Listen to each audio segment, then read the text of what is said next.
bom termos mais um culto nos lares. Amém! Juntos, unidos, em nome do nosso Deus eterno, Deus que é Pai, Filho e Espírito Santo. Celebramos mais um culto nos lares. Que bom que você está conosco neste domingo, dia do Senhor. Que Deus fale aos nossos corações, que Deus nos fortaleça no caminho da fé, da esperança. A gente quer também compartilhar uma palavra bíblica para saudar a todos os irmãos e todas as irmãs neste domingo. Davi Tiago vai ler então essa palavra que está no livro de Colossenses, capítulo 3, o verso 13. Suportai-vos uns aos outros, perdoai-vos mutuamente, caso alguém tenha motivo de queixa contra outrem. Assim como o Senhor vos perdoou, assim também perdoai vós.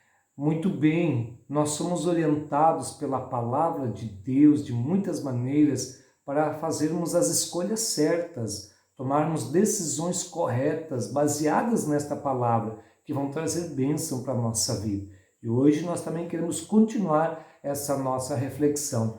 E no próximo domingo, esteja conosco mais uma vez, é o primeiro domingo do mês, então nós vamos ter um culto com a celebração da ceia do Senhor. Muito bem, prepare no seu lar também os elementos da ceia e participe com a gente no próximo domingo em nosso culto nos lares. E hoje nós vamos ouvir a palavra que vai ser compartilhada pelo Robson Kipper.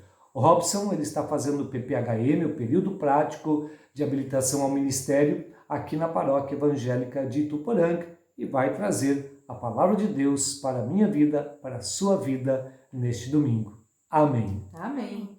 Amém. Olá, irmãos e irmãs da Paróquia Evangélica de Ituporanga.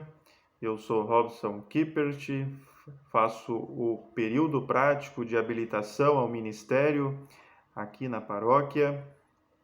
Que bom que podemos estar juntos também nesse período de reflexão, nesse período de nós entendermos o que a palavra de Deus quer trazer para as nossas vidas.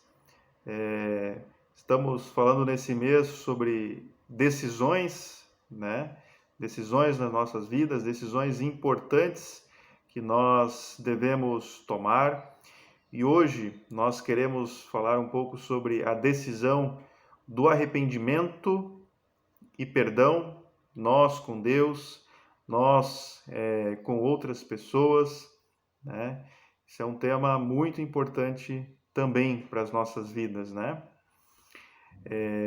E nós queremos olhar para um personagem conhecido também, o rei Davi, e aprendermos um pouco sobre essa passagem. Nós queremos olhar o Salmo 32, um pouco do seu contexto, de por que Davi escreve essa confissão. E Davi, diante de um erro, ele escolhe por uma coisa, ele escolhe por ocultar o seu erro diante de Deus e acaba sofrendo as consequências. Então, nós vamos olhar um pouco ali o Salmo 32, você que também que tem a sua Bíblia, quer acompanhar, quer abrir ali no Salmo 32, pode ficar à vontade. Então nós vamos ler os versos 1 a 8 do Salmo 32, que diz assim: Como é feliz aquele que tem as suas transgressões perdoadas e seus pecados apagados. Como é feliz aquele a quem o Senhor não atribui culpa, em quem não há hipocrisia. Enquanto eu mantinha escondidos os meus pecados, o meu corpo definhava de tanto gemer, pois dia e noite a tua mão pesava sobre mim. Minhas forças foram se esgotando, como em tempo de seca. Então reconheci diante de ti o meu pecado, e não encobri as minhas culpas. Eu disse: confessarei as minhas transgressões ao Senhor. E tu perdoaste a culpa do meu pecado. Portanto, que todos os que são fiéis orem a ti, enquanto pode ser encontrado. Quando as muitas águas se levantarem, elas não os atingirão. Tu és o meu abrigo. Tu me preservarás das angústias e me cercarás de canções de livramento. Eu o instruirei e o ensinarei no caminho que você deve seguir. Eu aconselharei e cuidarei de você. Antes eu queria falar um pouco da beleza dos Salmos, da beleza que é os Salmos, de como que ele mostra de fato como que é a nossa vida. Eu considero os Salmos como se fosse um espelho que é colocado na nossa frente e ali a gente pode ver de fato como a nossa vida é, né? E esse Salmo que nos mostra que a hora o ser humano é fiel a Deus, ora não é, né? Ora mostra um ser humano corajoso, ora um ser humano medroso, né? Caindo em pecado, caindo em erros, confessando seus pecados a Deus. De fato, os Salmos eles mostram, né, como, né, nós somos, a nossa humanidade, né, como se nós colocássemos um espelho na nossa frente. Essa é a sensação. Quando eu leio os Salmos, parece que, né, nos mostra como realmente nós somos. Então, Davi, né, que é o autor desse Salmo, o Salmo 32, nós queremos olhar um pouco do contexto desse Salmo, de como do contexto que ele foi escrito, que está lá em 2 Samuel, capítulo 11 e capítulo 12. Nós não vamos olhar todos os dois capítulos, né, detalhadamente, para não se estender muito. Mas, no capítulo 11, fala que o exército israelita, né, Davi era rei, o exército israelita estava em guerra contra o exército dos amonitas. E Davi, que era rei, manda, né, Joabe e seus oficiais atacar o inimigo, mas não resolve não se envolver. Fica em Jerusalém dormindo. Deixa eles cuidarem da guerra, né? Eu vou ficar aqui tranquilo no meu palácio, vou ficar aqui dormindo. Certo dia, Davi foi passear no seu palácio, no seu grande palácio, e viu uma mulher muito bonita tomando banho. E era a Batseba, esposa de Urias, que estava lá na guerra contra os amonitas. Davi mandou que trouxessem Batseba, e ele teve relações com Batseba e ela ficou grávida. Davi então percebe ali o erro que ele tinha feito. Davi então mandou mensagem para Joabe. Joabe, né, o seu oficial que estava cuidando da guerra, para que Urias, né, que era o soldado, viesse falar com ele. Davi já estava tramando alguma coisa. Davi então manda Urias para casa. Olha, Urias, vai para casa, vai ficar com a sua mulher, vai ficar com a Batseba, vai descansar, né? A guerra está muito intensa. E Urias, sendo fiel ao rei, não vai. Urias dormiu no palácio junto com os guardas do palácio. Davi percebeu, poxa, não deu certo a minha estratégia de mandar Urias de volta com a sua mulher que era Batseba. Davi então convida Urias para um jantar. Faz com que ele ficasse bêbado e mesmo assim Urias não foi para casa. Davi percebe, puxa, não vai dar certo essa estratégia, né, de eu mandar o Urias para casa.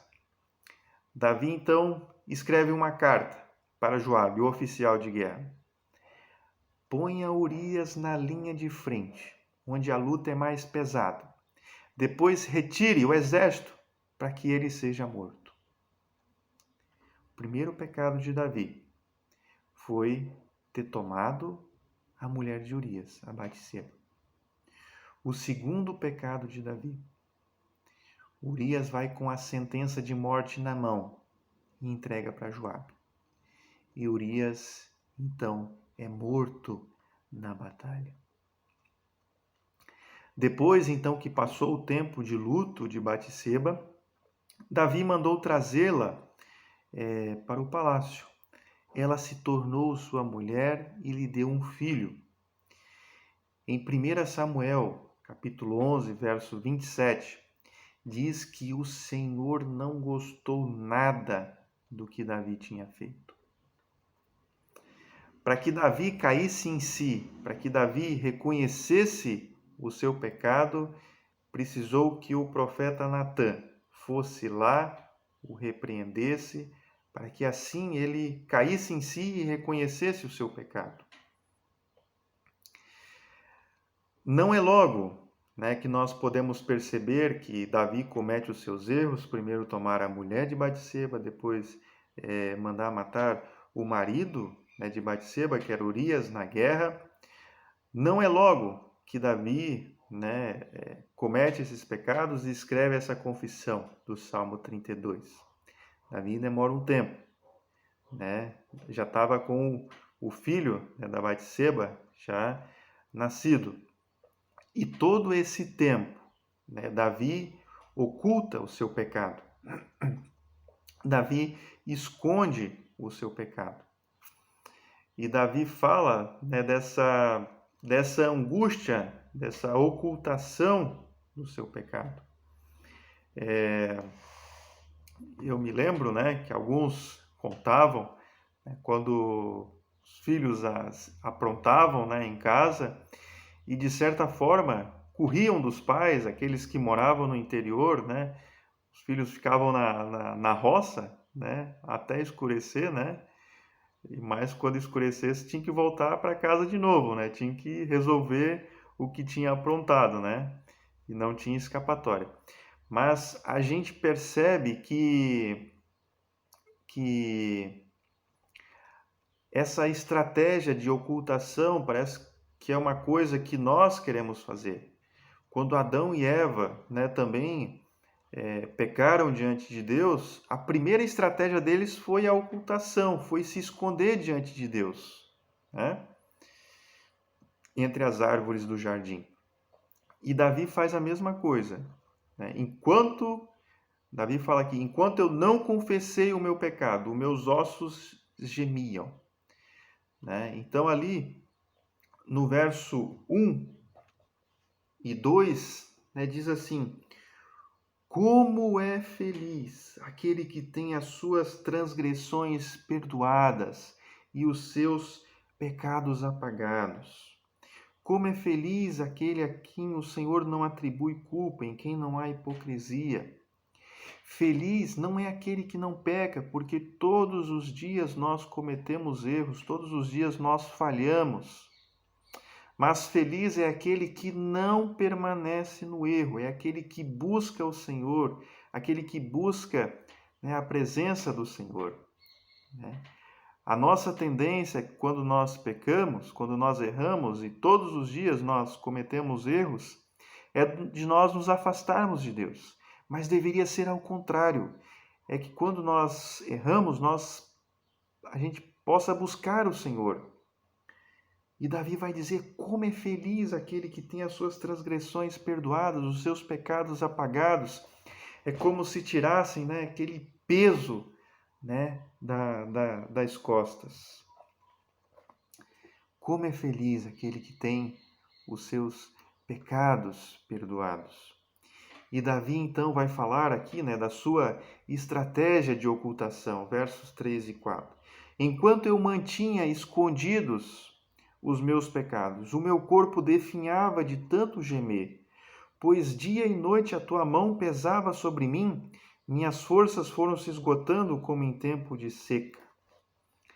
Essa é a estratégia que foi a estratégia de Davi, a estratégia, né, da ocultação, é a estratégia que talvez muitos de nós, ou nós, né, adotamos, né, quando nós erramos, em vez de nós corrermos para Deus, nós nos afastamos cada vez mais, né? E Davi fala, enquanto eu mantinha escondidos os meus pecados, o meu corpo definhava de tanto gemer. Davi, então, resolve confessar os seus pecados. Resolve confessar, reconhecer. Verso 5. Então reconheci diante de ti o meu pecado e não encobri as minhas culpas. Eu disse, confessarei as minhas transgressões ao Senhor, e tu perdoaste a culpa do meu pecado. Davi era rei, ele corria o risco de ser rejeitado. Como assim o rei está confessando o pecado? Ele não precisa confessar o erro. Mas diz que a mão de Deus pesava sobre Davi, né? Enquanto ele não confessava os seus erros, né, o seu corpo definhava de tanto gemer. Hoje está comprovado que muitas doenças são nós mesmos que causamos. Seja uma dor emocional que nós temos, talvez com a outra pessoa, seja um rancor que também nós temos contra uma outra pessoa. Isso vai se agravando com o tempo, né? E as pessoas vão, né, se adoecendo. E de certa forma a pessoa pune ela mesma. É isso, né, que Davi diz aqui. Enquanto eu escondia os meus pecados, eu sentia eles no meu próprio corpo, né? E Deus não nos chamou para isso. Deus não nos chamou para viver, né, escravos dos nossos erros, escravos dos nossos pecados. Deus nos chamou a confessar, a reconhecer os nossos erros diante dele. Como nós reconhecemos? Como nós reconhecemos que nós pecamos diante de Deus? Quando nós fazemos coisas que não estão de acordo com a vontade dele. Ou quando nós também fazemos coisas, né, contra as pessoas, que magoam outras pessoas também, né? E nós não precisamos ficar sofrendo. Nós podemos sempre, a cada dia, nós precisamos a cada dia recorrer a Deus, pedir perdão a Deus e também pedir perdão a pessoas próximas que nós magoamos, que nós ofendemos, né? Isso, nós não precisamos ficar com isso. Deus nos chama ao perdão.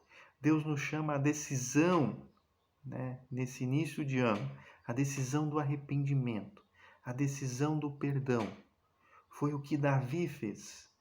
Davi, né, tomou a decisão: eu não quero ficar sofrendo com os meus erros. Eu vou resolver eles. Eu vou confessar eles. Deus nos chama para essa decisão. E um outro fato também, fato um pouco histórico, durante muito tempo na história da igreja, a igreja omitiu o arrependimento. A igreja estava doente, a igreja estava um verdadeiro caos. E no tempo da Reforma, quando Lutero escreve as 95 teses, a primeira tese de Lutero é sobre arrependimento. Ela diz o seguinte: dizendo nosso Senhor e Mestre Jesus Cristo, arrependei-vos. Certamente, quer que toda a vida dos seus crentes na terra seja de contínuo arrependimento. Jesus nos chama ao arrependimento, ao perdão. Jesus nos chama à decisão de arrependimento e perdão da sua vida hoje, né? Analise a sua vida. Analise, né, aquilo que está te incomodando, aquilo que tira a sua paz. Coloque isso diante de Deus. E também, né, se for com pessoas, né, procure acertar, né, procure buscar o perdão entre o convívio também com as pessoas que vivem contigo. A nossa vida na terra, né, diz a primeira tese de Lutero, deve ser de contínuo arrependimento. E é justamente isso que o Senhor Deus nos convida a fazer, que o Senhor Jesus nos convida a fazer, que a nossa vida seja de contínuo arrependimento, que ao final dos nossos dias a gente sempre possa olhar para as nossas atitudes e ver, né, será que analisar como está a minha vida diante de Deus, como está a minha vida diante de pessoas, para que a gente não fique sofrendo assim como Davi sofreu.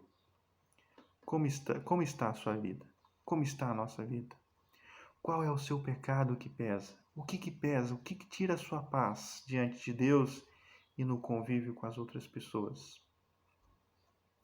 Deus nos convida a ir a Ele, a confessar os nossos pecados, a buscar a Ele diariamente. Que Deus nos ajude nessa caminhada. Uma caminhada que deve ser diariamente nas nossas vidas. Amém.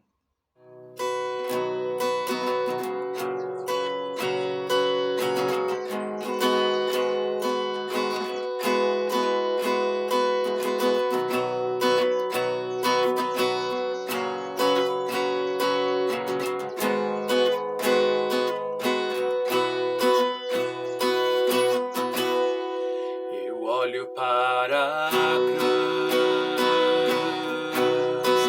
e para a cruz eu vou, no seu sofrer participar,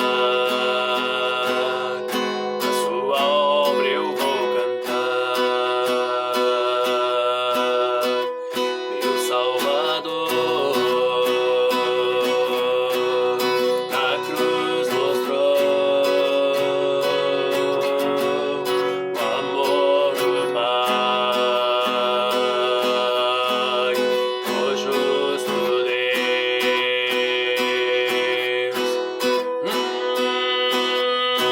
Pela cruz me chamou gentilmente, me atraiu e eu, sem palavras, me aproximo, quebrantado por seu amor.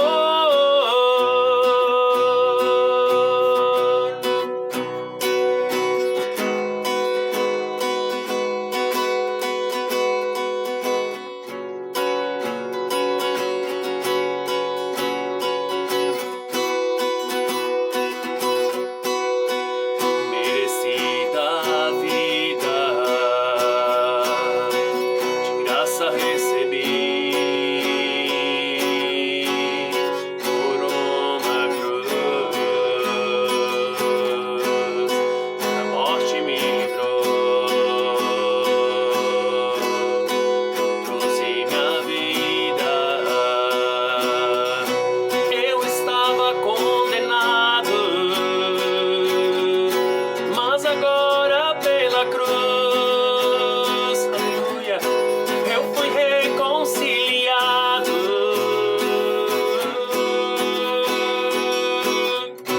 Pela cruz me chamou gentilmente, me atraiu e eu, sem palavras, me aproximo, quebrantado por seu amor.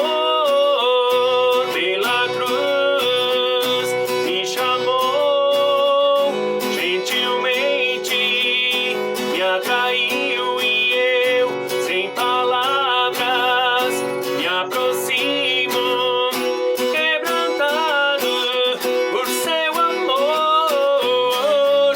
Impressionante é o seu amor. Me redimiu e me mostrou o quanto é fiel.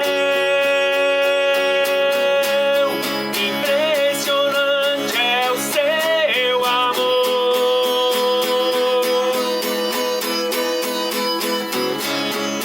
Me redimiu e me mostrou o quanto é fiel. Pela cruz me chamou gentilmente, me atraiu e eu, sem palavras, me aproximo, quebrantado por seu amor. Pela cruz me chamou gentilmente, me atraiu e eu, sem palavras, me aproximo, quebrantado